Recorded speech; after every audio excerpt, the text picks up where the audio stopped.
Good morning, good afternoon, and good evening, everyone. Thank you so much for joining us today for a Global Wellness Institute Initiative collaboration call hosted by the Wellness at Work Initiative. This is the third and final part of their call series, and the topic is Living in the Next Normal, Paradigm Shift, Understanding Wellness as a Culture, Not a Program. And in case you were not aware of our initiatives of the Global Wellness Institute, I just wanted to quickly share this slide with you, which shows all of our 30 initiatives on various industry topics and sectors, and all people involved from around the world, chairs, vice chairs, and members, they all work on those on a voluntary basis, and we are really grateful for all their support. And information on all those initiatives, including members, chairs, what they're working on, what they already accomplished, lots of resources can be found on our Global Wellness Institute website.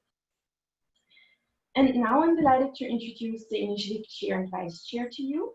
Renee Moorfield is the CEO of Wisdom Works and has already helped numerous organizations to thrive. She is really an expert in this arena. And she's also a member of our Global Wellness Institute Board of Directors. And John Toomey, CEO of GWI Wellness in Australia, is supporting her as her vice chair.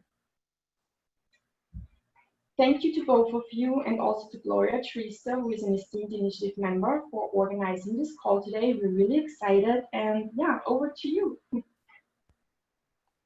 So I will start us off. This is Renee, and while I'm going to introduce our orchestrators of this particular webinar because they really deserve some kudos. And while I'm doing this, I really encourage everyone to do a stretch, maybe do a fake yawn. You'll probably find one if you don't have one in there, or a stretch side to side. And I'm going to tell you a little bit about Gloria and John. Gloria Treister, for over 35 years, has been a health activist, a certified holistic health coach and practitioner, a Reiki master, an advanced physical fitness specialist, a corporate wellness specialist, an author, an entrepreneur, and a community servant, and a powerful advocate for wellness. So I'm exhausted just by reading all those things that Gloria Treister has been doing her life. She's amazing. She's recognized early on that it made better sense to take proactive approach to one's health rather than be reactive. She uses her knowledge and experience to create unique models for delivering client-centered, one-size-fits-one strategies for both individuals and corporations. So Gloria, thank you so much for helping to orchestrate this webinar today. And then John Toomey has been an incredible vice chair for the Wellness at Work initiative, and I'm so grateful for his partnership. He is our vice chair. He's also from Melbourne, Australia, and has been involved in wellness education for the last 35 years. John served for many years in high performance roles in professional sport in Australia, has coached an Olympic gold medalist. I did not know that about you, John, until I got your bio, and worked as a part-time lecturer in physical education and medicine at 3 Melbourne universities. In the workplace wellness world, John has delivered over 3,000 educational seminars and has written over 500 published articles. He authored Australia's first wellness coaching course in 1999. He was way before his time, and he's a licensed avatar master. And John and Gloria have put this webinar 3 together of our series, and I am just incredibly grateful. Okay. Well, Renee, thank you. I am going to use some slides for my part of this. So let me, I guess we'll just go with this. So first of all, I'd just like to say thank you very much to everyone for coming, and to also put a little disclaimer on this today, because I wish we had all day to talk about this. The fact that we have to put limitations on what we can say is really hard and frustrating. So I hope that everything that we share with you is valuable, and if you need more, just let us know. So I wanted to start out with this quote. We set up wellness for failure if we don't work on improving the environment and culture before we work on individual behavior changes. And I think this is one of the things that's gone wrong in corporate wellness today. We wind up throwing out a bunch of programs thinking they're going to work, and we haven't really set the groundwork for allowing people to accept what we're presenting to them. So our goal for today is to provide a new paradigm for corporate wellness that encourages employers to inspire and support a culture of health and well-being rather than focusing on short-term interventions. And we want to share a clearer vision on how to best structure wellness strategies moving forward. And I love this little graphic, so take a look at that. So the global corporate wellness market alone is projected to be worth $97.4 billion by 2027. That's just this sector, not the whole wellness industry. And it's growing at a compounding annual rate of 6.8%. It's a lot of money out there. And what that means is there's a lot of people that want a piece of that. And so they throw together wellness programs and convince you that that's what you need. And I would say buyer beware. Make sure that you're working with people that are willing to put in the work to create that underlying culture that's needed for people to adopt those philosophies. And with this trend, employers are going to increasingly be competing with one another to attract top talent based heavily on their health and wellness benefits and their corporate culture. How well or how badly we function in our lives, at work and at home, is a health issue. Every single thing we do is a health issue. What you eat is a health issue. The air you breathe, the water you drink, the things you put on your body, the stresses at work, everything is health related. And it can't be monetary. You can't buy your health. You have to live it.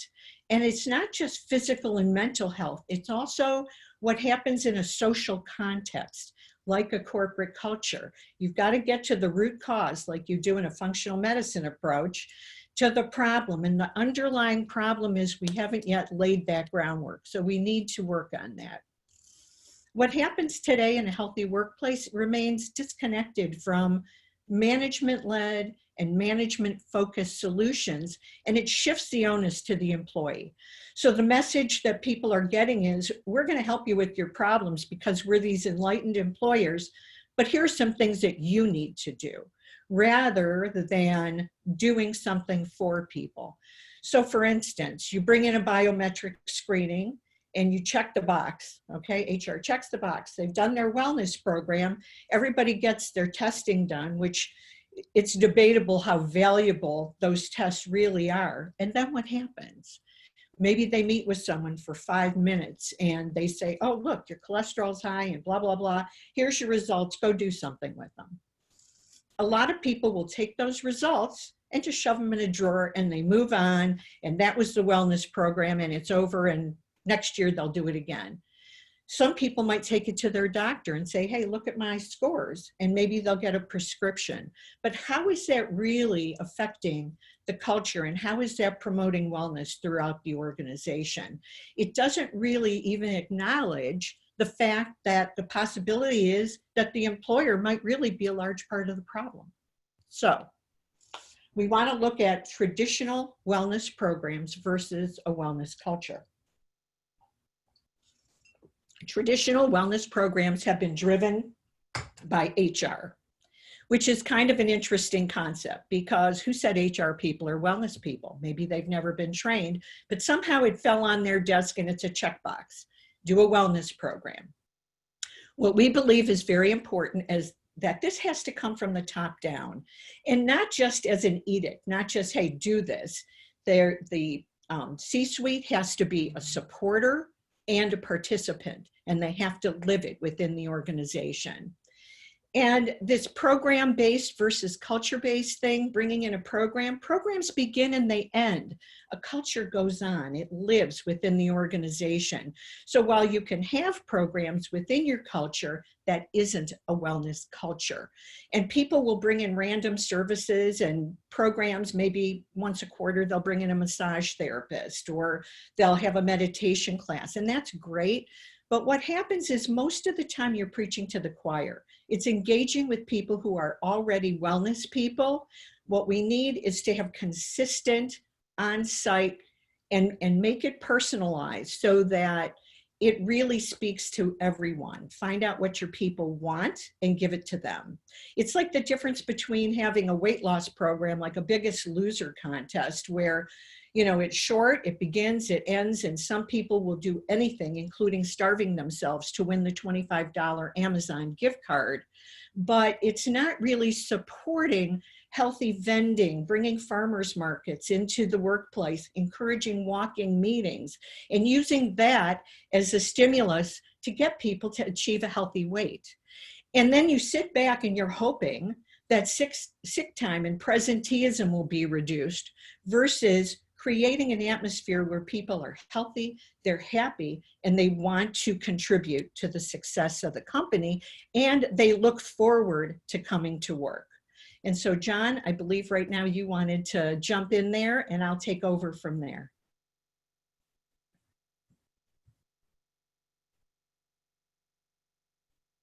John, you're muted. Thank you. Thanks, Gloria. So the future success of wellness will require us to move away from old paradigms and fully engage the incredible understandings that scientists have brought to us over the last decade or so. People like Rudolph Tanzi, Deepak Chopra, and many others have given us a new paradigm for human health and well-being, and it simplifies things for people. Instead of looking at the body as a whole group of different separate systems, we're looking at it very much as a whole component. So for those of you that don't really have a background in the physical sciences, the medical sciences, sitting here in front of you, there's somewhere between about 10 and 15 quadrillion cells, and somewhere between 2 and 5% of those cells are me. The rest isn't. That 2 to 5% of cells is all the genetic material that makes up who I am, my organs, bones, skin, muscles, hair, connective tissue, etc., etc.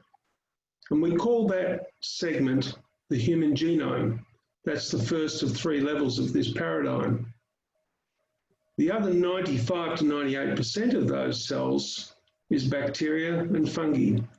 Of course, they're much smaller cells, but they encase all of the external surfaces of the body, including the thoracic cavity, the gastrointestinal tract, and the birth canal.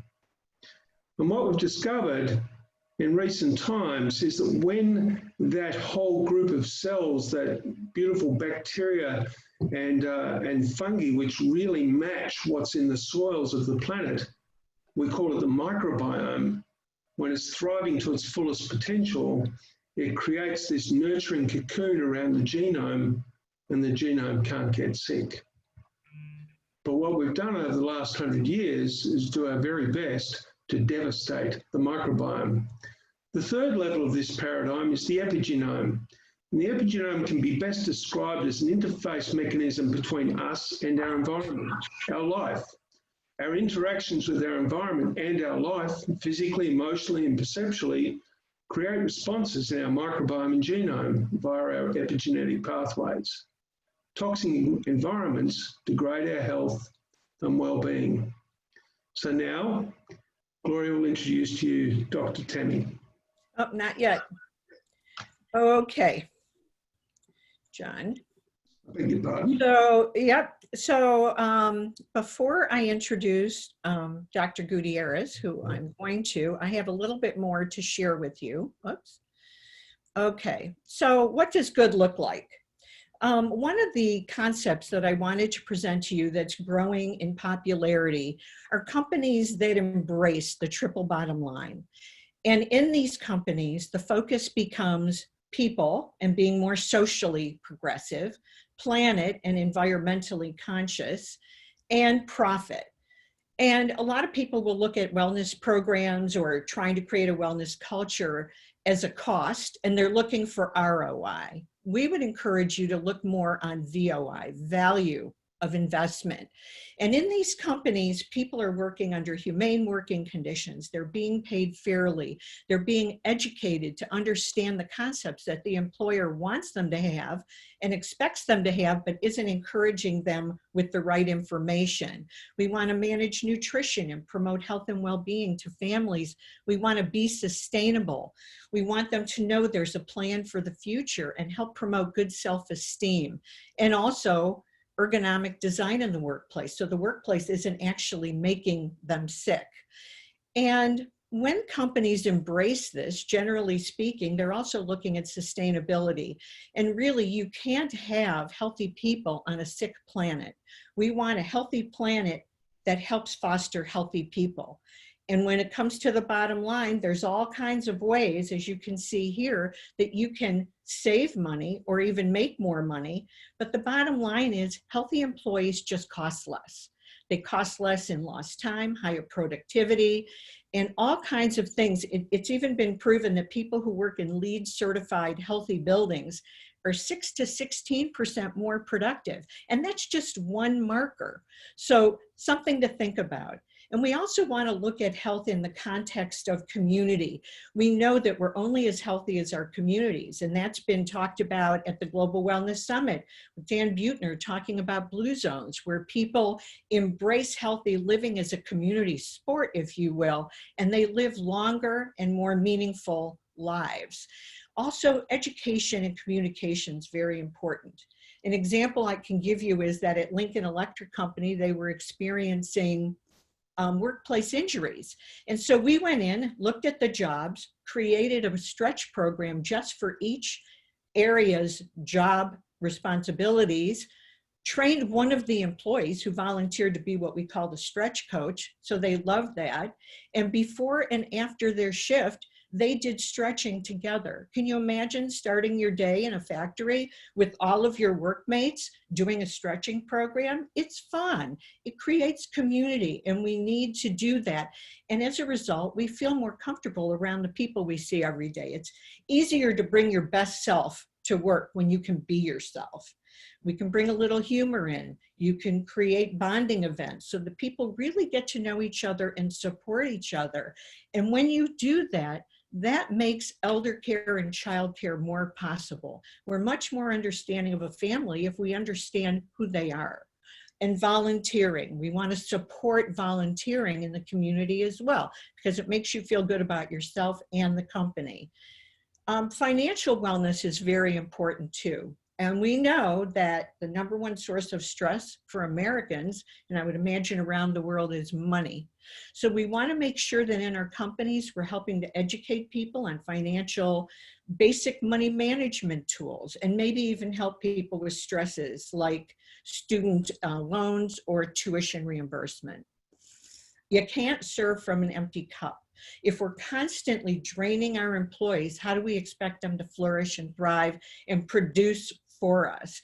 There are studies all over the world that are showing that workplace stress is increasing, and we're adding complexity to that with dumping more and more work on each person. We're living in an always-on era. There's even a new word for it. It's called workplace telepressure. And in France, a couple years ago, they implemented actually a legislation, a law, that grants workers the right to disconnect outside of working hours. And these are some of the initiatives that we're seeing that really need to be stressed. You can't see that, I don't think, but personalization, one size fits one. One size does not fit all. People want to know what's in it for me, and the company wants to know what's in it for me. And what we have to do is look at who we're talking to, who are our people, and what do they want? And then we need to create programs that help them. Not every workforce is ready for change. We have to assess the readiness for change. Offer a menu, find out what people are struggling with, and then help them. And as John just mentioned, honor the biochemical individuality of the person, the microbiome. And Hippocrates said many, many years ago, all disease starts in the gut. And Dr. Gutierrez will be talking about that in a moment. I did have an article that's up on the Global Wellness Institute website that talks about the microbiome and its importance at work. There's a link. So what is needed? What we need is education, good food, exercise, getting away from a pill-dependent culture that craves the quick fix. We want to get away from the culture of victimhood, blame anybody but me. We want to encourage a more active lifestyle. We want to slow down the stress and the environmental toxins.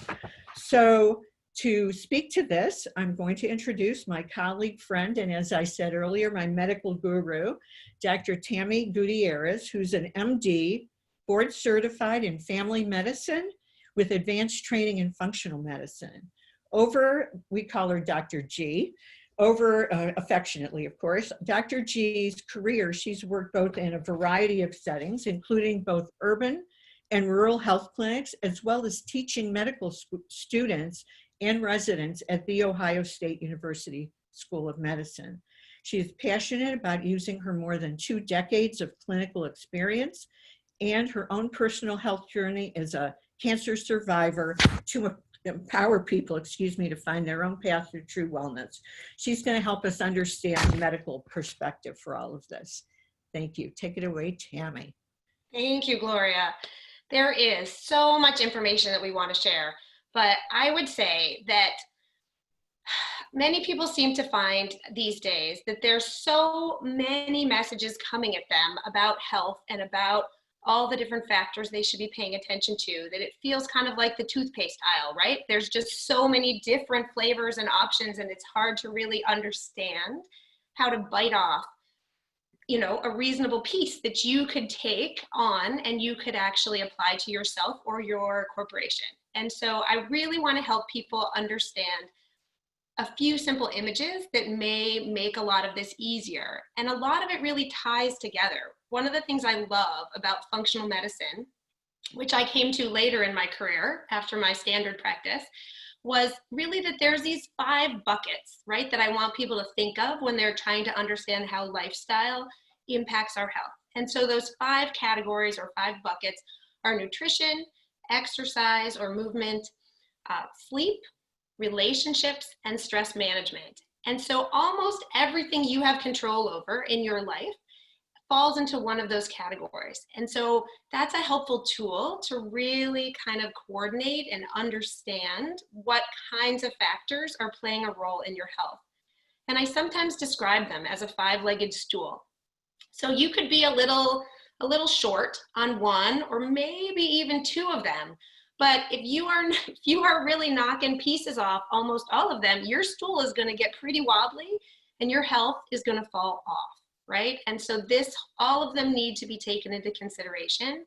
And some of the ones that don't get a lot of attention are some of the most important ones for affecting microbiome health, for affecting epigenetics, and they are critical pieces of the standard workplace, right? So that's what we're going to talk about here. I also like to use an image of loving your inner 2-year-old. And so let me explain what that means.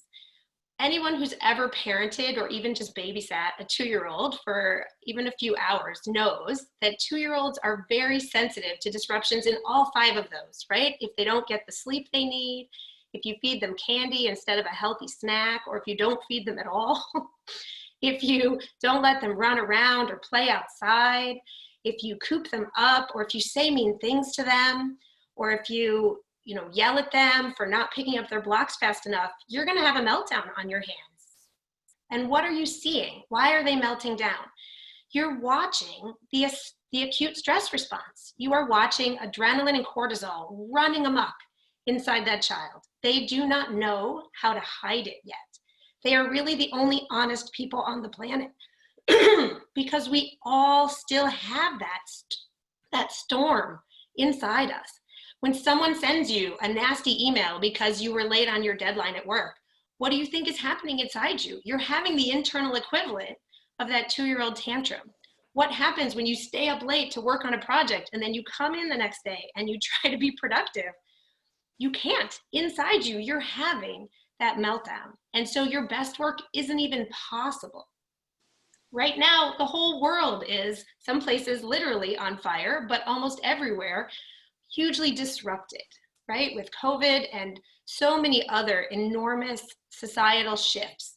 And so we're all coming to work and showing up every morning with a little bit of that tantrum already brewing inside. And so we need to be thinking about those 5 buckets and filling them up as much as possible every day right now. I really do think that that is a helpful piece. I know as a parent, we worked so hard when our kids were little to make sure we did not disrupt the balance, because the day was not going to go well if we did. And I'd love to see employers start thinking about that at work as well. A couple other points that I like to do some education on is understanding how those things are impacted. Why is that stress response so harmful to us? And how does that play out in our health, not just now, but even in the future? We talk about lifestyle being such an important piece of future health and preventable chronic disease, which is, 80% in most estimates. How do we do that? How do we help people get a handle on this? And I think understanding is what is lacking. So when you have that internal tantrum building, what's actually happening, right? What is adrenaline doing? So adrenaline is kind of like having a house on fire, right? Your internal house is on fire, and adrenaline and cortisol are running around throwing gasoline on the flames. Adrenaline shunts the blood flow away from your gut. Like John mentioned, our microbiome is a critical piece of our health. It regulates our digestion, it regulates our immune function, it connects to our brain. Actually, there is more communication between your brain and your gut than there is between your brain and the entire rest of your body systems. So that instinct of trusting your gut, right? That lexicon we have, all these allusions to how the gut actually plays a huge role in decision making, that's based on science now. We're understanding that that is true. Your brain and your gut are one organ. And so when you are pouring gasoline on the fire in your gut with the adrenaline cutting away the blood flow and the cortisol destroying the lining, you are setting yourself up not just for gut dysfunction, but for poor immune health and for future cardiovascular disease, future dementia, future food allergies and sensitivities, a whole host of inflammatory consequences.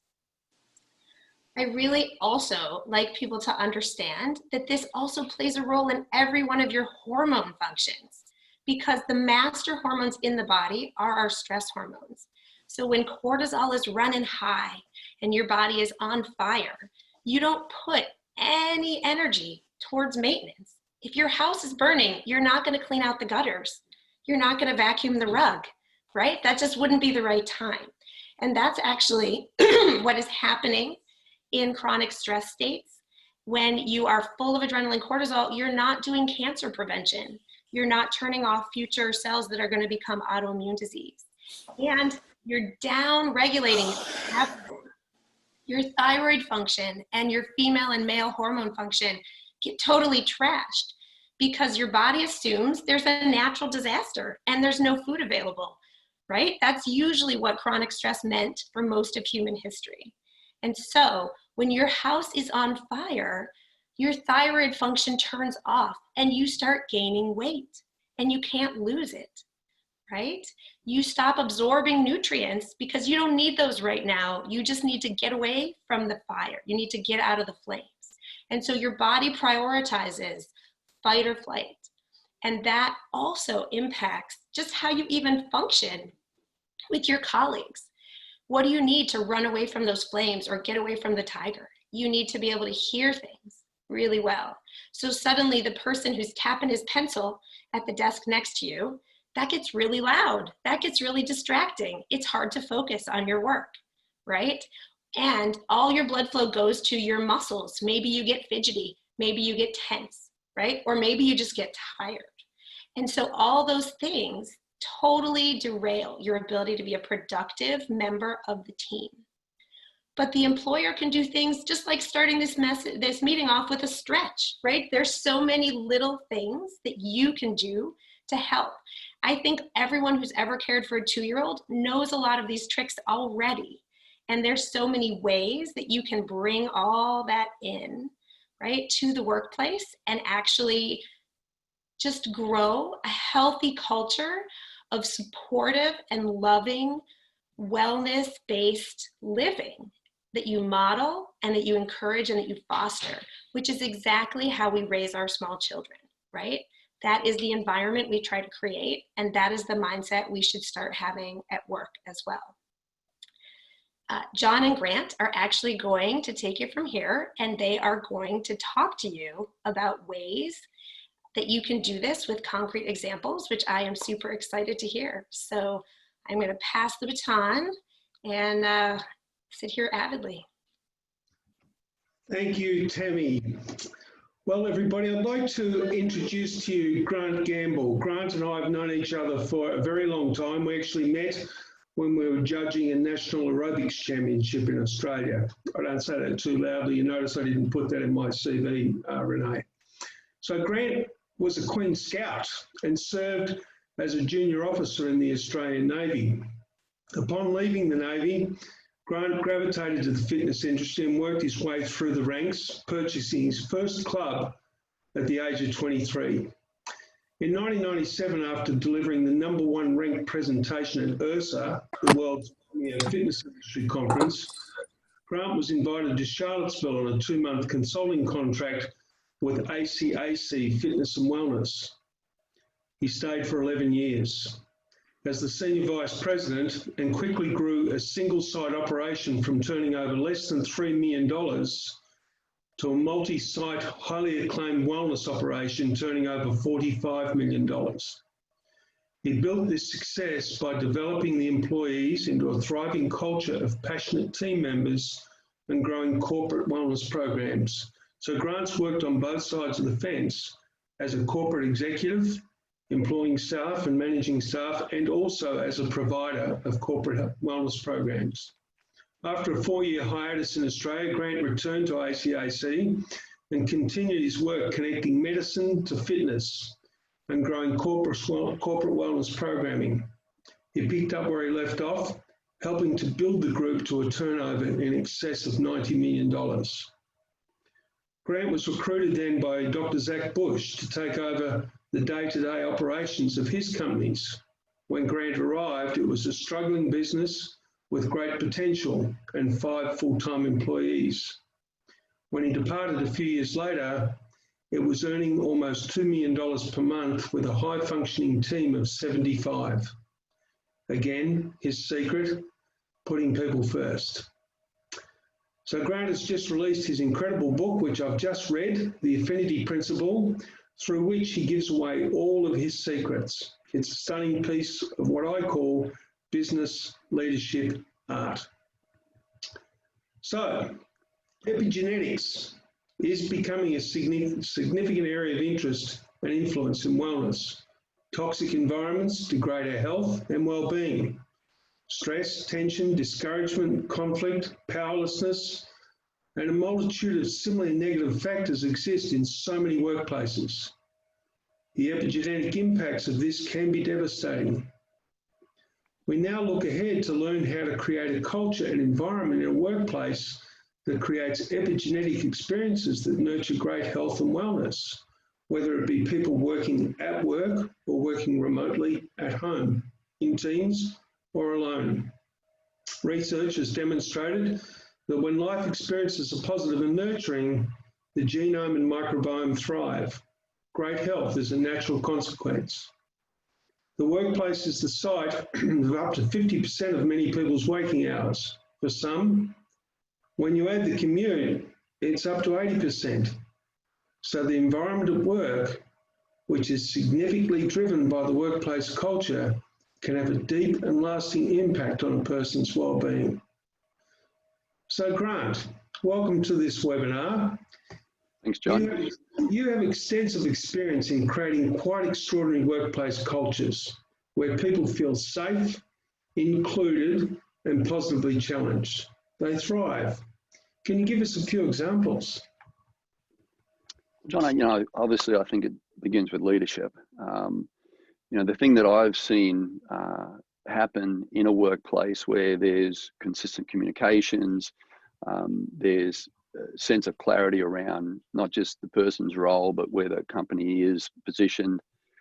There's core values that resonate with all the things that Gloria talked about. You know, that there's a focus on people, on planet, and yes, ultimately profit, but where we put the people first, and that's what I speak about in my book, The Affinity Principal, people first always.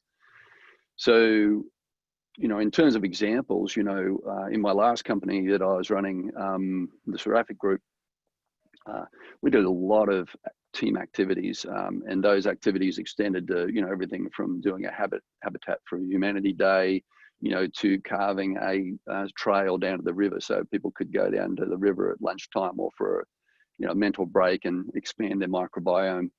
We did those activities routinely. Question that's been asked on the chat today is, you know, well, how do you do that remotely? And a lot of what we did with our remote people was to have events and activities that weren't meetings. You know, they weren't structured around, you know, what do we need to do today? They were structured around people getting together and bringing like people together. One of the things I would do routinely was just drop in on somebody, just like you'd walk to their door or their office and say, hey, how you doing? How you feeling today? Doing those sorts of things with remote people. And so I think in the time of COVID, the way to create that workplace that thrives and is functional is to replace, you know, maybe that analog experience with the digital experience. But as Tammy and I were discussing this morning, you know, the phone's one layer, but to actually get face to face with people, like, you know, through video, is a second layer. And the more layers you can add, the better. So that's my immediate advice. In the Affinity Principle, I talk about community, integrity, clarity, vulnerability, and empathy, and all those things need to be layered into the way that leadership approaches the culture that they're creating and they're inspiring or welcoming. Awesome. So can you tell us how you create a true wellness culture in an organization? So again, you know, looking at the chat today, there's some great comments and, you know, a few questions there. And people are really nailing this. You know, it really starts at the leadership level. I've always had this this formula. It's great leadership leads to a great team experience, which leads to a great customer experience, which equals financial results. Because I always push the profit financial piece to the back, because it really is about people. So it really does, you know, begin with leadership, and it's being mindful, it's being present. It's really being conscious of what's happening in the fabric of the organization. You know, Tom Peters used to talk about management by wandering around. Favorite one for me, because Aussies like wandering. You know, we love going for a trip. We love traveling. Well, I just used to love getting out of my office and wandering down to the shipping department and checking in with those folks. I ran a company many years ago where one of our lead housekeepers was amazing. And this woman was just an incredible woman, and always pop into the laundry and check on her and see how she was doing. And she would like respond like, oh my goodness, you know, it's a general manager. What's he doing here? And after a while, I reached out to Linda and I said, Linda, you know, I always seem to scare you. What's going on? And she said, in 25 years of working in the hospitality industry, I never even talked to a general manager, let alone him coming and folding sheets with me, you know. So it really is about the leadership setting the tone. It's creating an environment, physical environment that feels, you know, not just healthy. I mean, Gloria talked about the LEED buildings. I went into an old building that was definitely not LEED certified, but I'd echo what she's saying, is that environment, you know, can really impact people. And so my focus over several years was to transform that space into a LEED-like building, introduce more light, you know, introduce more images and more ways, like everything from the kombucha keg, you know, all the way through to the little, arbor that they could sit in at lunchtime, you know, to get outside and get some fresh air. So it starts at the top. I think that's, if you had to say, you know, where does it start? It starts there. Wonderful. So how do you think COVID is going to reshape wellness initiatives in companies going forward? Well, it already has. And again, Gloria spoke to community. You know, it's like your community's been broken up into pieces, and those are isolated pieces and fragmented. And again, I'll reiterate, you know, I feel like we have to, be reaching out to people and touching people to any extent we can, whenever we can. So I think COVID demands of wellness providers, to make those connections visually, like, so, audio visual again, not just with groups, but with individuals. It demands of leadership to do the same, and executives and team managers, to do the same. Just by the nature of our society, we've been gravitating to this more virtual environment anyway.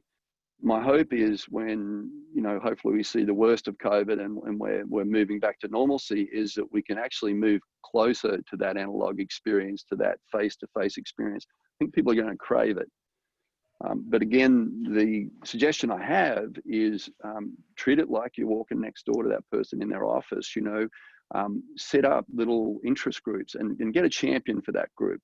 One thing I've been very successful in doing is finding people that are passionate about a particular thing, whether that's teaching a Zumba class or, just having a little walk group during lunchtime, or in the COVID example, someone that wants to get together and just, chat about how to work in a family environment at home, that sort of thing.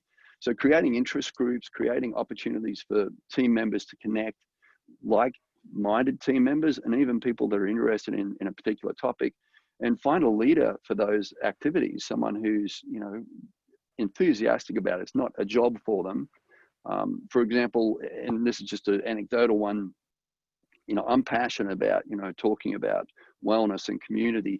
And so in various companies that I'm consulting with right now, I'll have sort of sideline chats with people, and they can join at will to talk about wellness and ask questions. And they're more Q&A sessions than they're me lecturing. And they become more and more attended over time, because people really just want community. Maybe, they're interested, but not that interested, but they just want the opportunity to connect. So I think the short of that, John, is that we need to continue to make opportunities for people to connect in any way possible. It's the only way that we're going to manage this going forward.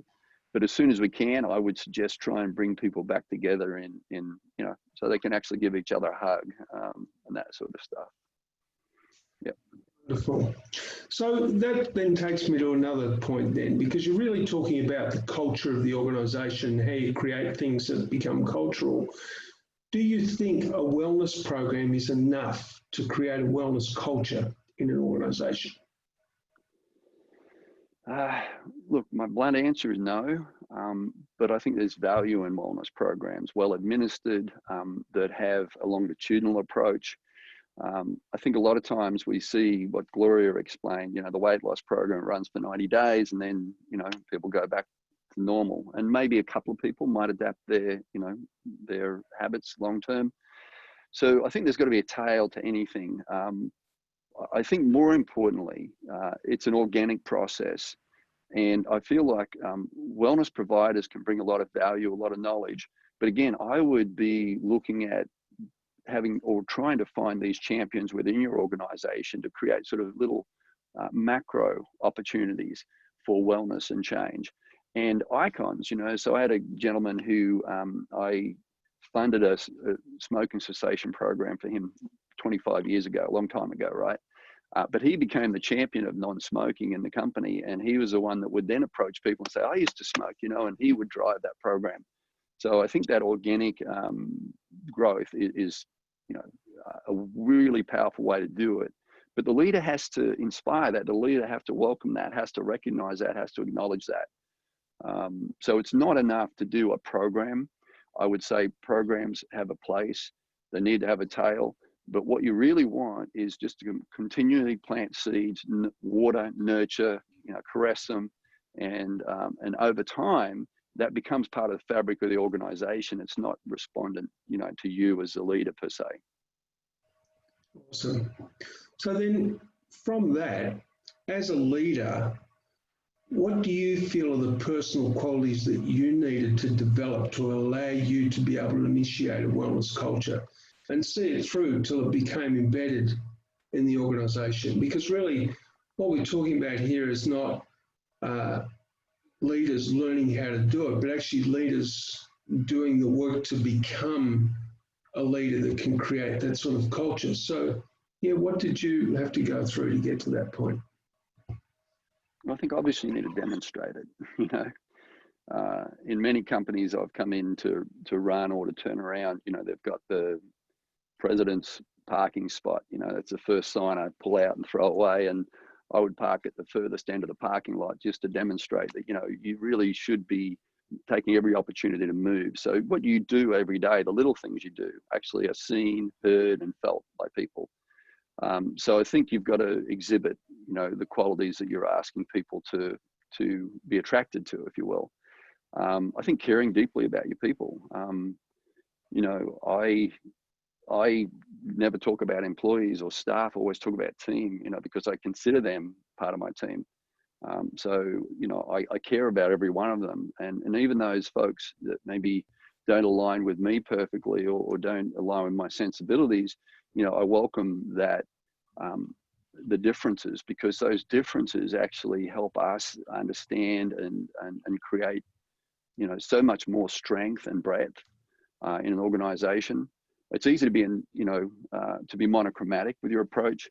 Some of the things I talk about in the Affinity Principal are, you know, exhibiting vulnerability, you know, literally opening yourself up, empathy, raising your people up, providing clarity, exhibiting integrity, providing inspiration, creating team.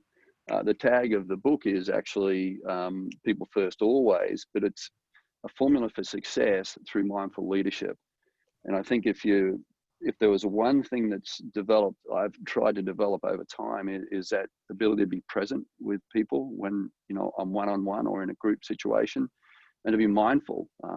And that's easier said than done, you know, particularly when in these sort of times like COVID, a lot of the executives I'm working with, they're stressed, literally what Tammy was describing, you know, it's all falling apart, both physically, emotionally, on every level. And what I have to remind them of is the beauty of the people that are around them, the beauty of this opportunity, really, you know, to transform their company rather than think about it as surviving, think about it as how do we transform our company? And we see a lot of people doing that and being successful doing that. Wonderful, Grant. So what I might do now is hand over to Renee, because she's been monitoring the chats and there's been a lot of really cool stuff come through there. And perhaps you could put a couple of questions to our guests, Renee, that have come up on the chat. Absolutely. And there's been if you haven't been looking at the chat, it's been a pretty vibrant conversation going over here. And so I want to start with the first question. It's one that was asked early on in this and then asked again in another form by Bonnie to everyone. And Grant, I want to point this question towards you. The more recent version of it is, how do you overcome the objection of the executive who's focused on the bottom line? And the earlier question that Bonnie asked that I had written down a few minutes ago was, in cost cutting due to the pandemic, will companies still be on board and want to spend money on wellness when they are laying off people? So it's this conflict between if we're laying off people and we're cutting costs, are we actually going to commit to what it takes to support the wellness of people? And I wonder what your experience and perspective is on that, Grant.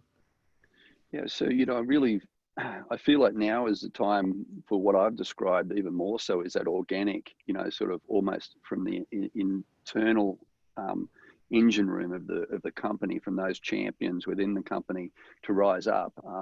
I love corporate wellness providers that bring value to companies, and I encourage companies to invest in that. But if there's limited finances, get creative, you know, and there's so many ways that they can do that.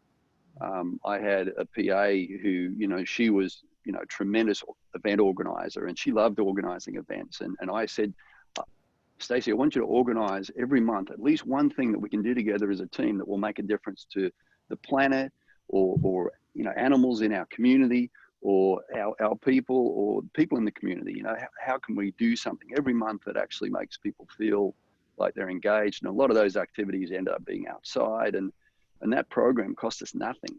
Like, it literally cost us nothing, but it really, you know, gathered people together. But for the cost-conscious executive, you know, I've been in a company where I actually ran a company for many years, and my formula was always people first, always.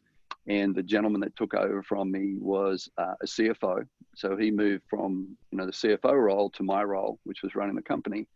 And, the shift that took place was amazing. And what happened over a period of time was you saw this company that was, rising just flatten.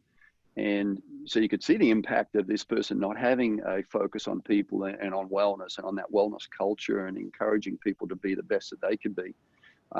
And, it was difficult for him to see that, but the owner of the company could see that.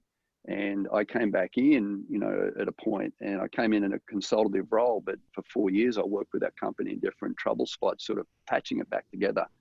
So it really is about, believing in it, obviously. In many cases, I've got to convince a company to actually step back from the spreadsheet and from the fear that they're operating in, to really look at their people and look what's going on and look at the fear and stress that they're feeling, and to mitigate that and to reduce that. And the wellness initiatives that a company does really, more than anything, say we care about you and you're important to us and we're listening. And again, I've shown companies in many cases, and I know a lot of great wellness providers that show companies ways to do this really inexpensively or for no cost.